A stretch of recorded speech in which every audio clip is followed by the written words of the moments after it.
आपने आपके आसपास ये लोगों को कहते हुए सुना होगा कि उनके अकाउंट में से पैसे कट गए जबकि उनका एटीएम कार्ड उनके जेब में ही पड़ा है।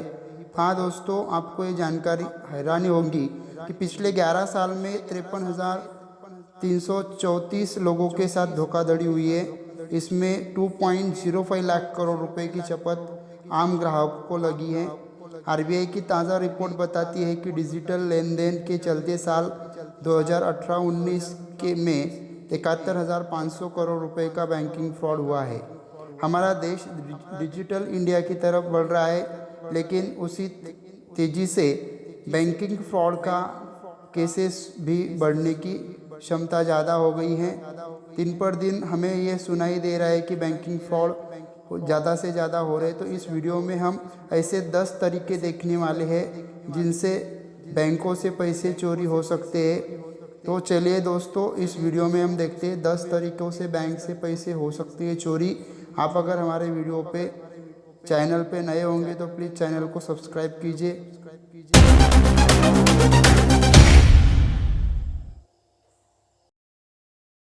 पहला है कार्ड के डाटा की चोरी।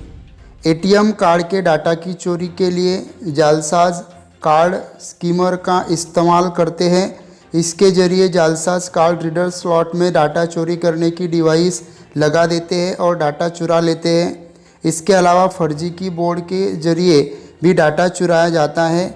किसी भी दुकान या पेट्रोल पंप पर अगर आप अपना क्रेडिट कार्ड स्वाइप करते हो तो ध्यान रखें कि कर्मचारी कार्ड को अपनी नज़रों से दूर ना लेके जाए।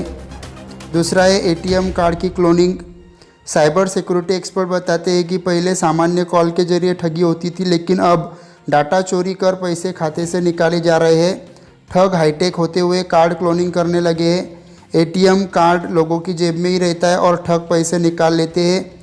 एटीएम क्लोनिंग के जरिए आपके कार्ड की पूरी जानकारी चुरा लेती है, इसलिए आप जब भी पैसे निकालें तो पिन दूसरे हाथ से छिपा कर डालें, नहीं तो आपका एटीएम कार्ड क्लोन किया जा सकता है, तो इससे बचिए। तीसरा है बैंक खातों की जांच के नाम पर ठगी। साइबर सिक्योरिटी एक्सपर्ट बताते हैं कि बैंक खातों की जांच आपको समय समय पर करनी चाहिए और अस्वीकृत लेन देन के बारे में तुरंत अपने बैंक को जानकारी देनी चाहिए। बैंक आपको कभी भी अपना ओटीपी, पिन या जो भी इम्पोर्टेंट चीज़ें हैं वो कभी कॉल करके पूछती नहीं है। आपको बैंक से अगर कोई भी लेन देन है तो आप सीधा बैंक में जाके इसे कीजिए। फोर्थ है नौकरी के नाम पर ऑनलाइन फ्रॉड। दोस्तों, कई बार आप नौकरी के नाम के लिए रजिस्ट्रेशन करवाते हैं, आपकी सब इंफॉर्मेशन उस वेबसाइट पर डालते हैं, तो आपके साथ फ्रॉड हो सकता है। कई जॉब पोर्टल संक्षिप्त विवरण को लिखने, विज्ञापित करने और जॉब अलर्ट के लिए फीस लेते हैं। ऐसे पोर्टलों को भुगतान करने से पहले वेबसाइट की प्रामाणिकता और समीक्षाओं की जांच करना जरूरी है। अभी फ़िलहाल ही मेरे एक रिश्तेदार के साथ Naukri.com पे फ्रॉड हुआ है, क्योंकि Naukri.com की सब इंफॉर्मेशन हैकर ने हैक कर ली थी और उसके अकाउंट में से सब पैसे निकाल लिए, तो आप इससे बच सकते हैं। पांचवा है शादी वेबसाइट पर लोगों के साथ ठगी। अगर आप ऑनलाइन मैट्रिमोनियल साइट पर पार्टनर की तलाश कर रहे हैं तो सावधान रहिए, क्योंकि इसके ज़रिए भी ठगी हो रही है। चैटिंग के जरिए फ्रॉड करने वाले आपके बैंक खाते से जुड़ी जानकारियां मांगते हैं। ऐसे में बैंक खाते से रकम उड़ा ले जाती है, तो आप सावधान रहिए। छठवां है व्हाट्सएप कॉल के जरिए फर्जीवाड़ा। अगर व्हाट्सएप पर किसी अनजान नंबर से वॉइस कॉल आते हैं तो आप सावधान हो जाइए। कई बार केबीसी के नाम पे से ही व्हाट्सएप पर कॉल आती थी और आपको केबीसी की लॉटरी लगी है ऐसा ही बताया जाता है, तो फ़ोन करने वाला आपको ठग सकता है। इस वारदात को अंजाम देने के बाद आपको नंबर को ब्लॉक कर सकता है। वॉइस कॉल करने वाला अपने ट्रिक में फंसाकर आपसे पैसे हड़प सकता है, तो आप कभी जांचे में मत आइए। यूपीआई के जरिए ठगी।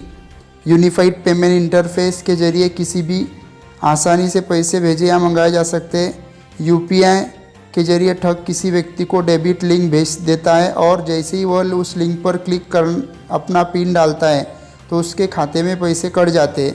इससे बचने के लिए अनजान डेबिट रिक्वेस्ट को तुरंत डिलीट कर देना चाहिए। अजनबियों के लिंक भेजने पर क्लिक ना करें।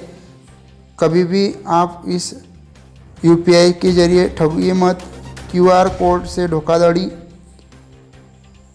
क्यूआर यानी क्विक रिस्पांस कोड के जरिए जालसाज ग्राहकों को भी लूटने का काम कर रहे हैं।